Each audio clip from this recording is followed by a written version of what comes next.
오늘 주시는 하나님의 말씀은 빌립보서 4장 10절에서 20절입니다. 내가 주 안에서 크게 기뻐함은 너희가 나를 생각하던 것이 이제 다시 싹이 나미니 너희가 또한 이를 위하여 생각은 하였으나 기회가 없었느니라. 내가 궁핍함으로 말하는 것이 아니니라. 어떠한 형편에든지 나는 자족하기를 배웠노니 나는 비천에 처할 줄도 알고 풍부에 처할 줄도 알아. 모든 일 곧 배부름과 배고픔과 풍부와 궁핍에도 처할 줄 아는 일체의 비결을 배웠노라. 내게 능력 주시는 자 안에서 내가 모든 것을 할 수 있느니라. 그러나 너희가 내 괴로움에 함께 참여하였으니 잘하였도다. 빌립보 사람들아, 너희도 알거니와 복음의 시초에 내가 마게도냐를 떠날 때에 주고받는 내 일에 참여한 교회가 너희 외에 아무도 없었느니라. 데살로니가 있을 때에도 너희가 한 번뿐 아니라 두 번이나 나의 쓸 것을 보내었도다. 내가 선물을 구함이 아니요 오직 너희에게 유익하도록 풍성한 열매를 구함이라. 내게는 모든 것이 있고 또 풍부한지라. 에바브로디도 편에 너희가 준 것을 받음으로 내가 풍족하니 이는 받으실 만한 향기로운 제물이요 하나님을 기쁘시게 한 것이라. 나의 하나님이 그리스도 예수 안에서 영광 가운데 그 풍성한 대로 너희 모든 쓸 것을 채우시리라. 하나님 곧 우리 아버지께 세세 무궁하도록 영광을 돌릴지어다. 아멘. 여러 책이나 기사를 읽지만 생과 사의 갈림길에 대한 이런 이야기는 좀 잊혀지지 않습니다. 빅터 프랭클의 죽음의 수용소에서라는 책에서 자신이 겪은 수많은 삶과 죽음의 갈림길에서 최초로 처음 부딪혔던 생사의 갈림길을 그는 이렇게 회고하고 있습니다. 수용소의 넓은 마당에 우리 수용자들, 제소자들이 쭉 이렇게 있는데 그 앞에 나치 친위대의 고급 장교가 왼손으로는 오른손 팔을 이렇게 하고 턱을 개고 한 손으로 엄지 집게손가락을 가지고 한 사람씩 나오게 해서 오른쪽으로 왼쪽으로 이렇게 지시를 하더라는 거죠.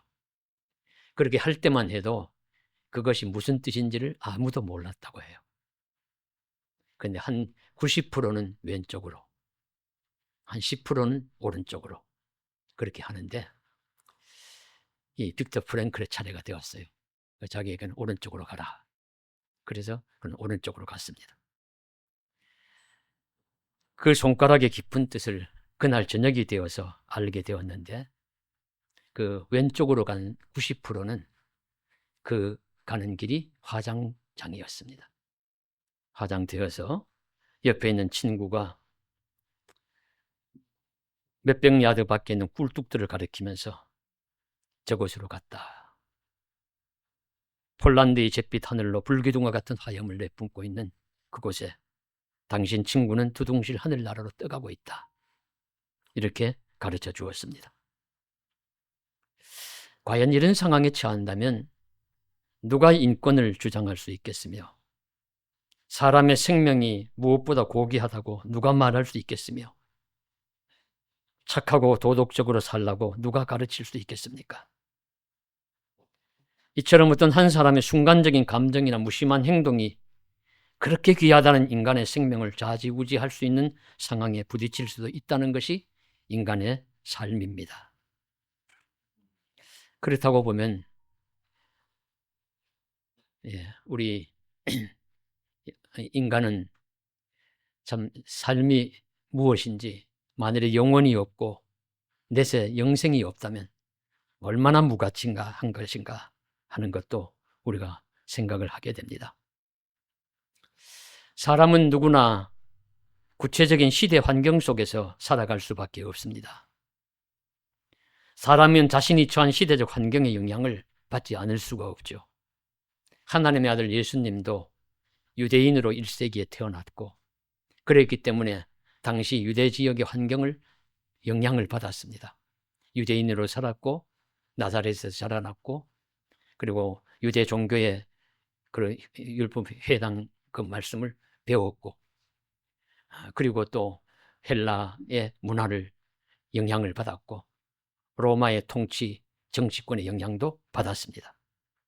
하나님의 아들 예수님도 이 세상에 태어난 이상 주변 환경에 영향을 받으셨다 하는 것을 우리가 알 수 있습니다.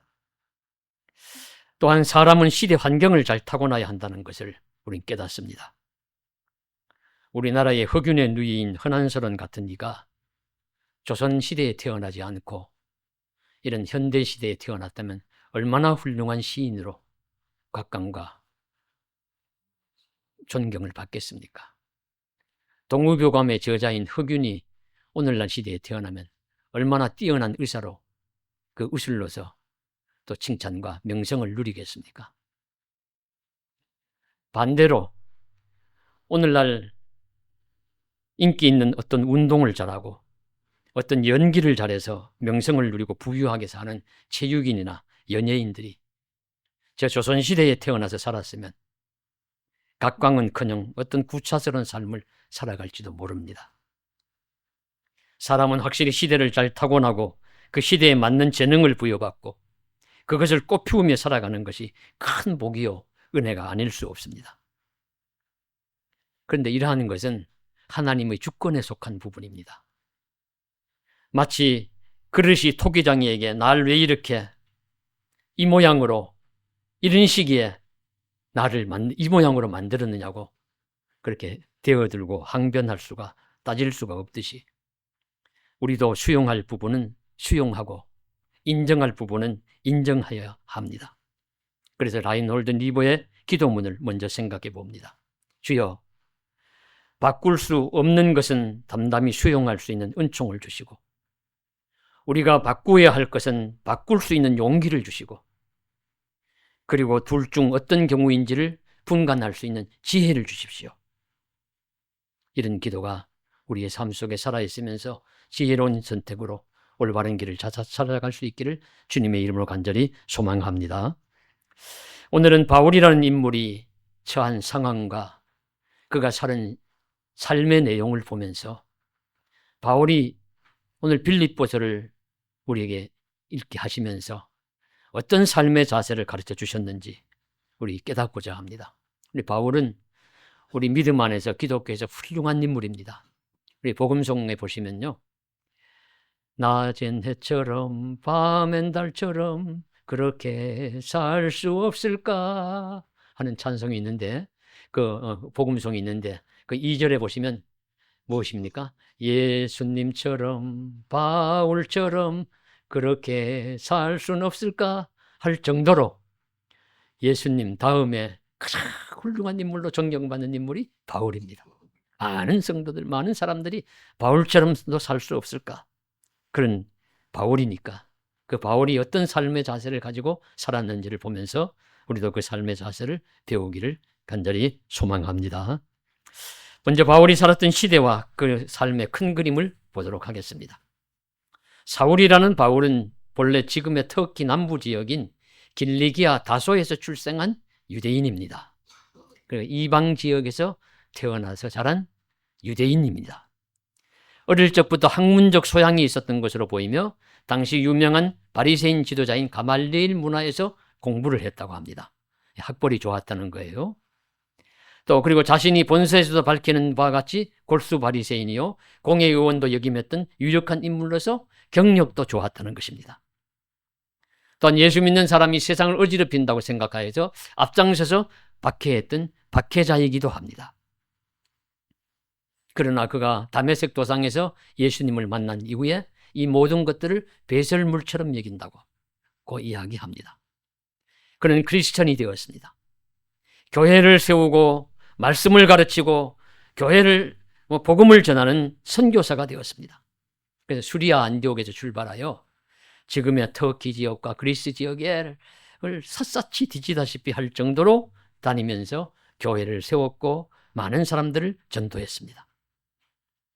당시는 아직 기독교 초기 시절이라 기독교가 무엇인지 잘 모르는 시대였습니다. 그래서 많은 오해도 받고 핍박을 받았습니다. 유대인들은 사교, 이단과 비슷하다. 우리 초기에 그렇게 생각해서 기독교를 핍박했고 로마에서는 로마 황제 숭배 거절하고 자기들만이 예수 부활을 증거한다고 해서 또 핍박하고 그래서 많은 박해를 받았는데 앞장서서 그 박해를 온몸으로 받아낸 사람이 우리 바울입니다. 그래서 많은 고생했습니다. 3차 전도 사역 후에 예루살렘에서 체포되어 구금되었고 가이사랴로 옮겨진 후에 바울은 자신이 로마 시민권자임을 이용해서 황제 가이사에게 상소를 하므로 그는 로마로 또 이송이 되어 갑니다. 바다에서도 또 폭풍을 만나고 죽을 고통을 겪지만 하여튼 살아서 로마로 가서 그때가 주후 60년 전후라고 보여지는데요. 60년경인데 그때 로마로 가서 구금 생활을 할 때 그때는 그래도 조금 자유의 몸, 구금은 되었지만 사람을 만날 수 있고 뭐 조금 움직일 수 있는 그런 자유였기 때문에 있었기 때문에 그곳에서 편지를 써서 자기가 지나왔던 개척했던 교회들과 성도들에게 편지를 써서 보냈는데 그때 보냈던 편지 중에 하나가 바로 빌립보서입니다. 바울은 빌립보 교회를 어느 교회 못지않게 사랑했습니다. 유럽에서 사도행전 16장에 보면 유럽으로 건너간 첫 지경에서 세운 교회가 빌립보 교회였습니다. 리디아를 전도함으로 세워진 교회이죠. 그래서 애정이 남다른 각별한데 바울이 옥에 갇혔다는 이야기를 듣고서는 빌립보 교회에서도 성도들이 헌금을 모아가지고 또 쓸 것을 모아가지고 에바브로디도라는 성도를 통해서 보내었습니다. 그래서 에바브로디도가 로마 감옥에서 고생하고 있는 바울을 돕기 위해서 헌금을 모아가지고 찾아왔어요. 그래서 도와주면 있는데 잘 지내다가 가면 좋은데 그러면 큰 병이 들었습니다. 에바브로디도가. 병이 들어서 죽을 병이 드니까 다 걱정하는 겁니다. 바울도 에바브로디도가 날 도우러 왔다가 병 들었으니 이걸 어찌하면 좋으냐. 에바브로디도 자신도 내가 바울 사도를 도우러 왔다가 오히려 짐이 되는 건 아닌가 그렇게 염려하고 보낸 빌립보 교회도 에바브로디도가 병들었단다, 죽을 병이 걸렸단다 하면서 막 이렇게 고통해하면서 함께 염려하는데 다행히 하나님의 은혜로 병이 싹 낫게 되었어요. 회복되게 되었어요. 그래서 병이 회복된 이 에바브로디도를 보고서 바울이 너무 감사해서 에바브로디도를 너는 이제 다시 빌립보 교회로 돌아가서 너 건강함을 보여주어라. 그리고 내 소식을 전해주라. 하면서 편지를 써서 그의 손에 들려서 보내었던 것이 바로 빌립보서입니다. 그 편지의 마지막 부분에 오늘 역시 말씀에 성도들에게 그리스도인들이 어떻게 살면 좋을지를 말씀해 주시는 부분입니다. 바울은 과연 어떤 가르침을 줄까요? 첫 번째 가르침은 기뻐하는 삶을 살라는 것입니다. 무슨 삶을 살라고요? 기뻐하는 삶을 살아라. 기쁨의 삶을 살 것을 말씀하십니다. 우리 빌립보서의 주제예요. 항상 기뻐하라. 그래서 빌립보서 4장 4절에서도 항상 기뻐하라. 내가 다시 말하노니 기뻐하라. 말씀하시고 있고 오늘 읽으신 10절 부분에서도 내가 너희를 생각하면서 다시 크게 기뻐함은 그렇게 고백하죠. 내가 주 안에서 크게 기뻐함은 이 바울은 당시에 옥중에 있어요. 옥중에 있음에도 불구하고 바울 자신이 크게 기뻐한다고 하고 있습니다. 크게 기뻐한다고 고백합니다. 지도자가 왜 어렵겠습니까? 본이 되어야 하니까 어려워요. 그러니까 본이 되어야 하는데 그러니까 그래야 하는 말이 좀 효력이 있죠. 모범이 되어야 합니다. 본을 보이면서 무엇인가를 권면해야 그 말이 권면이 효력이 있습니다. 자신은 늘 울상이고 인생 비관하고 세상 불만만이 가득하여 입만 열면 원망인 그런 사람이 다른 누구에게 기뻐하시오, 긍정적으로 사시오, 즐거워하시오 하면 효력이 있겠습니까? 아이고 당신이나 잘 사시오. 그러지 않겠어요? 그래서 바울 자신도 기뻐하며 살고 있다고 분명히 고백합니다. 그가 옥중에 있으면서도 나는 크게 기뻐한다고 말합니다. 찾아보면 기뻐할 이유가 많이 있겠지만 오늘 바울이 특별히 기뻐한다는 그 이유를 또 하나 설명을 하고 있습니다. 기뻐하는 이유가 뭐냐면 너희가 나를 생각하던 것이 이제 다시 싹이 남이니 너희가 나를 생각하던 것이 이제 다시 싹이 남이니 그러니까 바울과 빌립보 교회가 항상 좋은 관계 유지했던 것이 아니라 언젠가는 좀 멀어지고 소원해졌던 것 같아요. 그러다가 다시 더 이제 바울을 생각하면서 헌금을 보내고 물질을 보내고 쓸 것을 보내고 기도해주고 도와주니까 이 서로 관계가 회복되는 것이죠. 그래서 크게 기뻐한다고 바울은 고백합니다.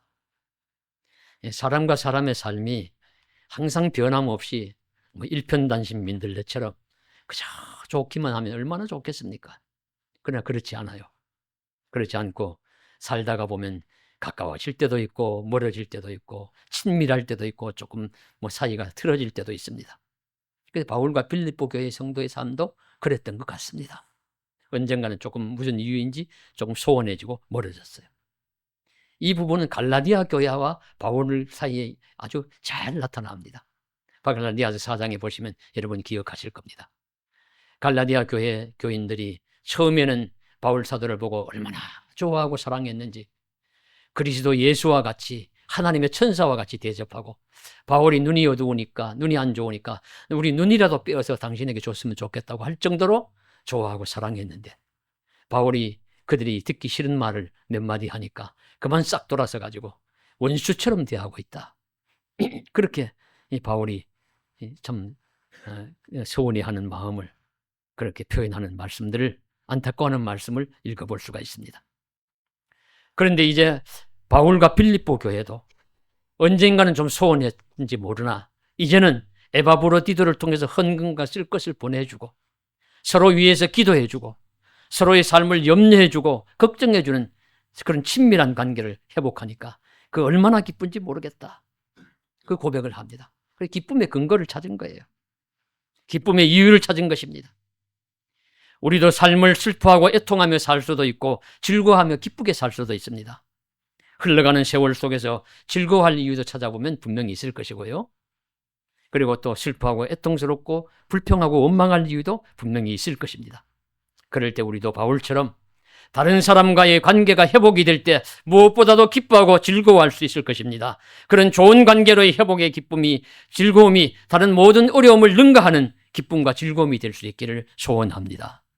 그래서 주 안에서 누군가의 좋은 관계를 누리는 기쁨과 즐거움이 우리를 지배하는 은총이 저와 여러분에게 나타나기를 주님의 이름으로 간절히 소망합니다. 그래, 바울의 두 번째 삶의 자세는 어떤 상황이든지 적응하며 살라는 거예요.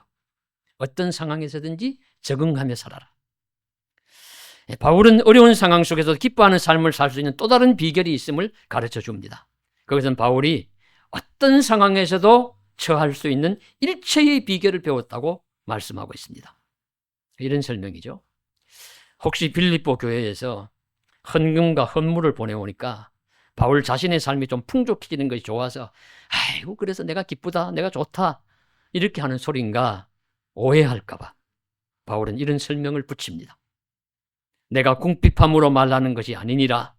내가 어떠한 형편이든지 자족하기를 배웠노니 나는 비천에 처할 줄도 알고 풍부에 처할 줄도 알아. 모든 일, 곧 배부름과 배고픔과 풍부와 궁핍에도 처할 줄 아는 일체의 비결을 배웠노라. 일체의 비결은 우리 새로 번역된 우리 새한글 성경에서 적응의 비결이라고 번역하고 있습니다. 적응의 비결을 배웠다. 바울이 한결같은 믿음을 유지하고 기쁨의 삶을 살아갈 수 있는 이유는 그가 어떤 상황에서도 적응할 수 있는 비결을 배웠기 때문이라고 지금 고백하고 있는 것입니다. 삶에서 적응의 능력이 참 중요합니다. 적응의 힘이 중요합니다. 여기에 나무가 있습니다. 이 나무는 이 예배당 안에서 적응하기 때문에 살아있는 겁니다. 물론 잘 적응하라고 제가 가끔씩 내어다 물도 주고 바람도 쐬이고 햇빛도 비추어주고 합니다.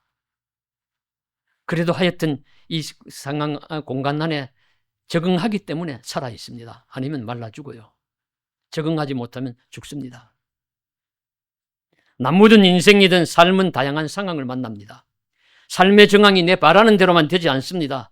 나무라면 좋고 기름 땅에 심겨지기를 원하지만 오히려 자갈밭 모래밭에 심겨질 수도 있습니다.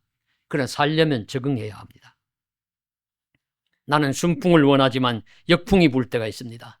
나는 따뜻한 날씨를 원하지만 차가운 날씨가 다가올 수도 있습니다. 언뜻 지나가는 편에 시사 프로그램인가 이렇게 보는데요. 지난주에 보는데 북한 측과 러시아의 푸틴과 북한의 김정은이 회담을 하는 장소에 온도 조절을 하는데 옥신각신하는 그런 모습을 비춰준 걸 보았어요. 그래서 아마 이야기하는 것이 러시아에서는 추운 지역에 사니까 온도를 좀 내리자. 푸틴은 거기에 적응이 되어 있으니까 시원한 게 좋다. 조금 더 따뜻한 지역에 사는 김정은 좀 더 올리는 곳이 있는 것이 좋다. 그래가지고 당사자들이 서로 올리자 내리자 다툼한다는 이야기였습니다. 참 읽으면서 세상의 최고의 권력자들도 자기 좋은 온도에만 살아갈 수 없어요. 예. 어떤 불리한 환경 속에도 있을 수 있습니다. 사람은 누구나 자기가 꼭 원하는 환경에만 살 수 없다는 겁니다. 어떤 경우에도 어떤 환경에도 적응할 수 있는 힘을 가진 자가 생명력이 강합니다. 바울은 자신이 바로 그런 자라는 것을 지금 말씀하고 있습니다. 나는 풍부하게 산 적도 있고 궁핍하게 산 적도 있지만 다 적응해서 잘 살아냈다는 것이죠. 존귀한 공회원의 삶을 산 적도 있고 배척받고 조롱받고 핍박받는 자의 삶을 산 적도 있습니다. 그래도 살았습니다. 심지어 예루살렘에 구금되어 있을 때는요, 유대인 40명이 결사대를 조직해서 우린 바울 죽이지 않으면 밥도 물도 마시지 않겠다고 그랬어요. 그런 공격 속에서도 바울은 살아남았습니다. 고린도 후서의 바울의 고생담을 들어보면 말로 다 하기 어려운 고생 상황을 겪었습니다. 보면 40에 하나 가만매를 5번이나 맞았다. 40대 맞으면 죽는데요. 그러니까 죽기 전에 조금 죽지 않을 만큼 때리는 매를 5번이나 맞았고, 한 번 태장으로 맞고, 한 번 돌로 맞고, 3번 태장으로 맞고, 그 다음에 어둠의 위협, 강의 위협, 바다의 위험, 줄이고, 목마르고, 헐벗고, 온갖 고생들을 다 했다고 그가 고백합니다. 그런데 어떻게 살아남았느냐? 예. 어떻게 살아남았을까요? 내게 능력 주시는 자 안에서 내가 모든 것을 할 수 있느니라. 말씀이 바로 그런 뜻입니다. 바울이 만사를 다 처리할 수 있는 능력이 있다는 말이 아니고 무슨 일이든지 다 할 수 있다는 슈퍼맨처럼 된다는 말이 아니라, 이 말씀은 바울 자신이 목자처럼 지켜주시고 부모처럼 돌보아주시고 스승처럼 가르쳐주신 주님으로 인하여 그가 어떤 형편에 처하든지 그것에 능히 적응할 수 있노라는, 능히 살아낼 수 있노라는 그런 말씀입니다. 무슨 뜻인지 아시겠죠? 너무 확대 해석은 하지 말아야 합니다. 내게 능력 주지 않아서 내가 모든 것을 할 수 있다. 난 뭐든지 할 수 있어. 불 속에도 들어가고 물 속에도 들어가고 어떤 상황 속에도 나는 숨도 안 쉬도 살아. 그건 아닙니다. 아니고 어떤 형편에 처하든지 주 안에서 견디고 적응해서 살아낼 수 있는 능력, 힘을 내가 받았다. 그런 뜻입니다. 그래서 우리도 바울처럼 내게 적응의 힘이 있다는 것을 믿어야 돼요. 실제 사람은 자신도 다 알 수 없는 놀라운 적응력을 가지고 있습니다. 앞에서도 말씀드린 빅터 프랭클의 이야기 중에 이런 것이 있습니다. 역시 아우슈비츠에서 있었던 일화들인데요. 샤워를 시키고 물을 뿌려서 시키고 몸을 그냥 팬티만 입히고 훌렁 벗기 가지고는 소슬한 바람이 부는 가을 초겨울 날씨에 밖에 내세워두더란 거예요. 물을 뿌리고. 그런데도 한 명도 감기에 안 걸렸대요. 저는 머리를 감고서 머리를 완전히 말리지 않고 밖에 다니다가 감기에 걸려서 온통 고생을 한 적이 있습니다. 평시에는 이게 머리를 말리고 여기 따뜻하게 해서 감기에 걸리지 않아야 돼요. 그러나 아우슈비츠와 같은 비상시국, 그런 상황 속에서는 일반 세상의 의학 지식이 통용이 되지 않더라는 겁니다. 그렇게 추운데 물을 뿌리고 세워놔도 감기에 안 걸리더라는 거예요. 냉혹한 상황에서 몸이 특별한 적응력을 발휘하는 것입니다. 길이 약 2m, 폭 2.5m의 널판위에 무려 9명이 함께 잠을 자기도 했다고 합니다. 수용소에서는 이를 닦을 수 없었고 심한 비타민 결핍증이 걸려 있었는데 그런데도 잇몸이 전에 볼 수 없었던 건강을 유지했다고 합니다. 반년 동안 한 장의 티셔츠만 입고 다녔고 그것이 형체가 없을 정도로 낡아버릴 정도가 되었는데 그때까지 입을 수 있었다고 합니다. 넘어지거나 부딪혀서 찰과상을 입었는데도 상처가 골마 터지는 법이 없었다고 합니다. 성격이 예민하여 좀처럼 깊은 잠을 못 자는 사람이 옆 사람이 코를 드르릉 고는데도 깊은 잠에 빠지고 말더라는 겁니다. 의사였던 프랭클이 보니까 도저히 평상시에는 이해할 수 없었던 일이 아우슈비츠 같은 비상 상황에, 비상 공간에서는 일어나더라는 거예요. 이처럼 사람에게는 비상시를 살아내는 놀라운 적응력이 있다는 것을 말씀하고 있습니다. 그래서 러시아의 문호 도스토예브스키도 사람은 어떤 환경에서도 적응할 수 있다고 했고, 빅터 프랭클도 이런 자신의 경험을 통해서 그렇다, 사람은 어떠한 환경에서도 적응할 수 있다고 말하고 있습니다. 그러나 자신과 극소수만이 살아남은 아우슈비츠 같은 공간에서 어떻게 적응했는지는 묻지 말라고 적고 있었습니다. 하지만 오늘 바울은 분명히 그 비결을 밝히고 있어요. 무엇입니까? 그리스도 안에서, 내게 능력 주시는 자 안에서 라는 전제입니다. 주 안에서 나는 견딜 수 있고 내게 능력 주신 자 안에서 나는 모든 것을 할 수 있다고, 적응할 수 있다고 외치고 있습니다. 주님이 주시는 힘으로, 주님의 보호하심 안에서 나는 견디고 적응할 수 있다고 단언하는 것입니다. 그래서 10편 34편에서도 밝힙니다.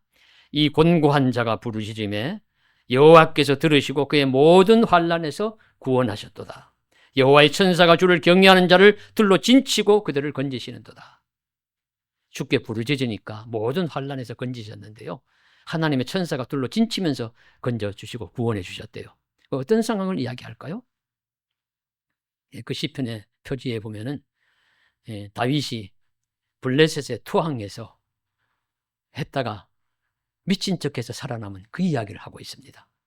도망을 치다가 사울의 손길에 피해가지고 도망치다 피할 데가 없어가지고 적군인 블레셋에게 투항했죠. 투항하니까 다윗 같은 장군이, 그 천하의 장수가 자기 부하로 들어오니까 왕은 좋아가지고 받아주었는데 다른 신하들은 시기하고 그를 비방합니다. 그래서 자기들끼리 수군거립니다. 왕에게 이야기합니다. 저 다윗이 누굽니까? 골리앗을 죽인 대장군 아닙니까? 우리가 죽일 좋은 기회가 아닙니까? 다윗을 죽입시다. 이런 이야기들을 하니까 다윗이 그 얘기를 듣고서는 아이고, 내가 이제 죽었구나. 그래서 어떻게 살아남았다고요? 미친 척 했다는 거죠. 그래서 갑자기 침을 질질 흘리면서 엉엉엉 기며다니고 대문 같은 것에다가 막 그냥 낙서 막 아무 글씨나 막 휘갈기고, 그러니까 왕 사람들이 보고선 다윗이 미친 것 아니야? 실성했구만. 그랬다는 거죠. 그래서 이 왕이 그 소식을 듣고서는 이 나라에도 미치광이가 없어서 저런 미치광이를 또 데리고 왔느냐, 내쫓아라 해서 살아나온 다음에 한 다윗의 기도가 이 기도입니다. 다윗이 자기가 계략을 잘 써서 연기를 잘해서 살아났다고 하지 않아요. 그 어떻게 살아났습니까? 하나님이 나를 불쌍히 여기셔서 나의 기도를 들으시고 곤고한 자의 기도를 들으시고 보호하여 주심으로, 천사를 보내가지고 나를 둘러서 진치고 보호해 주심으로써 내가 살아났다고 고백합니다. 바로 주 안에서, 내게 능력 주시는 자 안에서 이기고 살아나고 견디고 그리고 구원받았다는 것을 말씀하시고 있습니다. 그래서 오늘 우리들도 그렇습니다. 내 힘으로는 견딜 수 없고 내 능력으로는 적응할 수 없고 내 지혜로는 이길 수 없을지라도 하나님이 함께 하시면 주 안에서는 우리가 어떤 형편이든지 견디고 적응하고 구원받고 이길 수 있게 하여 주실 줄로 믿습니다. 이 진실을 믿고 힘을 얻고 삶의 용기를 내는 저와 여러분 되시기를 간절히 소망합니다. 세 번째로는 바울이 가르쳐 주신 삶의 자세, 감사하며 살라는 겁니다. 감사를 잃지 말아라. 14절에서 20절까지의 말씀이 그것입니다.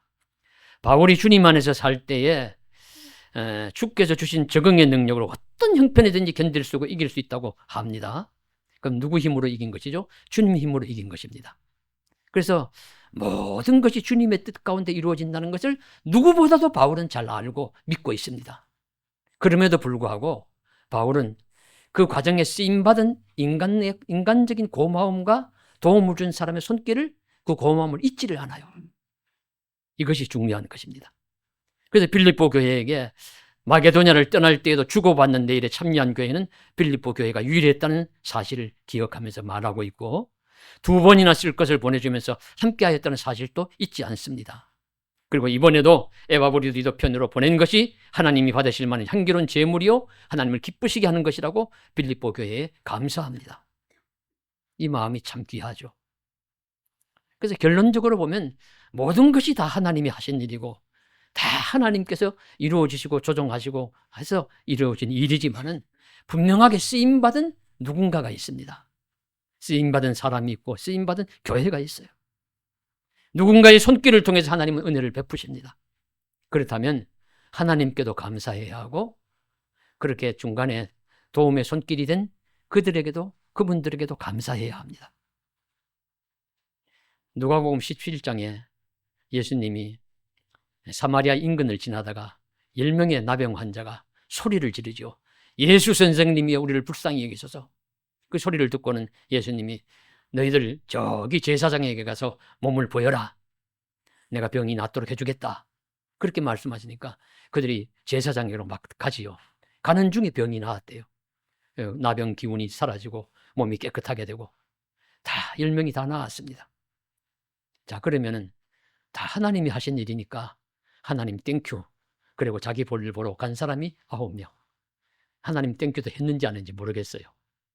그리고 9명이고 한 사람만이 그 손길이 된 도구가 되신 예수님 앞에 돌아와서 감사했다고 해요.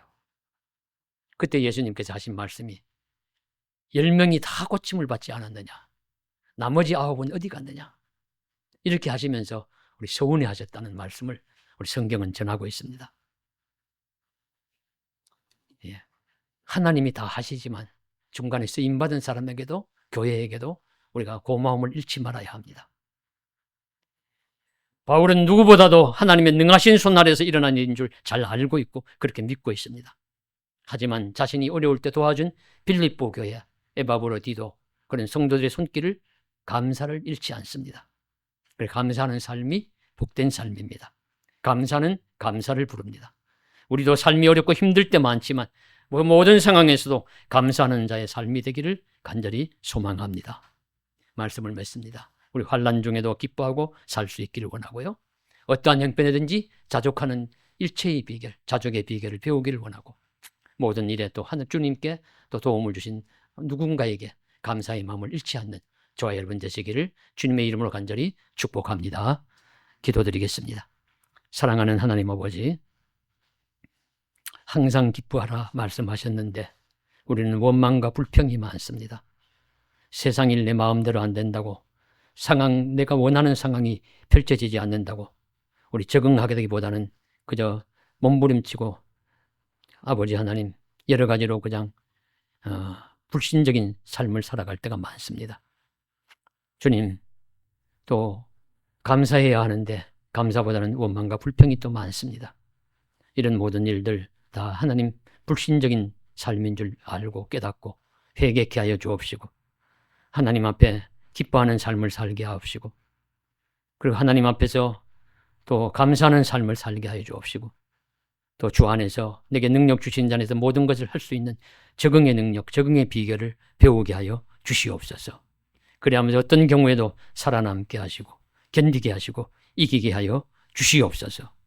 예수 그리스도의 이름으로 간절히 기도드리옵나이다. 아멘.